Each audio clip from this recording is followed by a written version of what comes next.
At 9:17 on the morning of January 22, 1943, Second Lieutenant John George, crouched inside the shattered remains of a Japanese bunker west of Point Cruz, through a rifle scope his fellow officers had marked for 6 weeks. He watched a banyan tree 240 yards away. George was 27 years old, an Illinois state shooting champion. 0 confirmed kills. 11 Japanese snipers were operating in the Point Cruz groves. In the previous 72 hours, they had killed 14 men from the 132nd Infantry Regiment. George's commanding officer had called his rifle a toy. Other platoon leaders called it his mail order sweetheart. When George unpacked his Winchester Model 70 fitted with a Lyman Alaskan scope and a Griffin in Howe Mount at Camp Forest, Tennessee, the armorer asked whether it was meant for deer or Germans.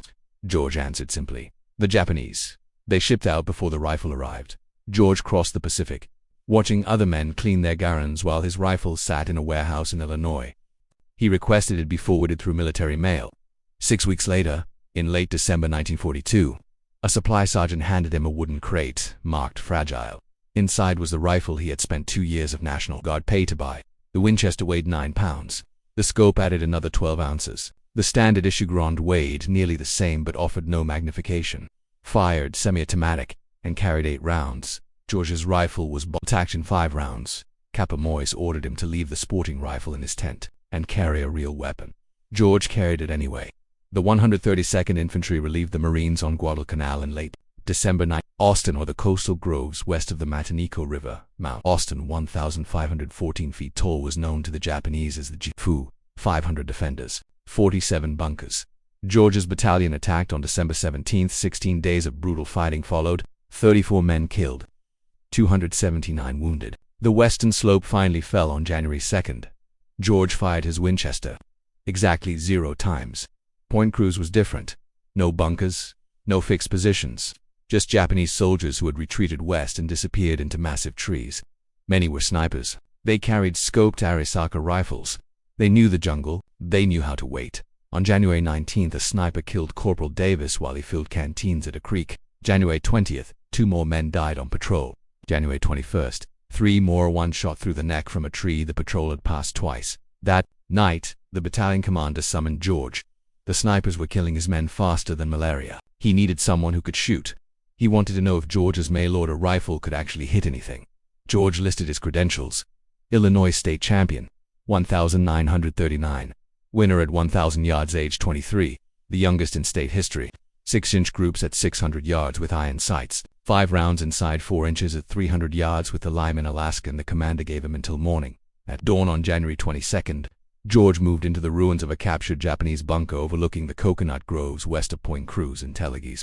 Reported snipers operating from banyan trees over 90 feet tall with trunks 8 feet thick. A sniper could climb one before dawn and remain unseen all day.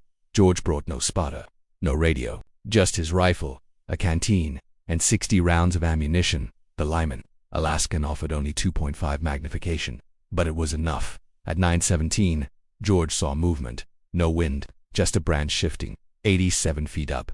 A man, the Japanese sniper, was watching the supply trail. George adjusted to clicks for wind, controlled his breathing, and squeezed the trigger. The shot cracked through the jungle, 240 yards away. The sniper fell tumbling through branches, hitting the ground at the base of the tree. 1 shot, 1 kill.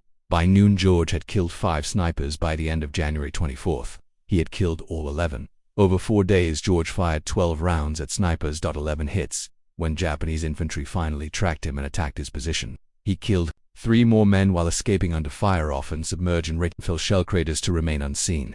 The Point Cruz groves fell silent. Division command took notice. George was ordered to form a sniper section using Marine Left Springfield rifles with Unertal scopes, 40 expert marksmen, 16 two-man teams. In 12 days of operations, the sniper section recorded 74 confirmed kills, 0 American casualties. George was later wounded during the Burma campaign with Merrill's marauders, survived, and continued service until 1947. His experiences became the foundation of a book, Shots Fired in Anger, still considered one of the most precise combat shooting accounts ever written.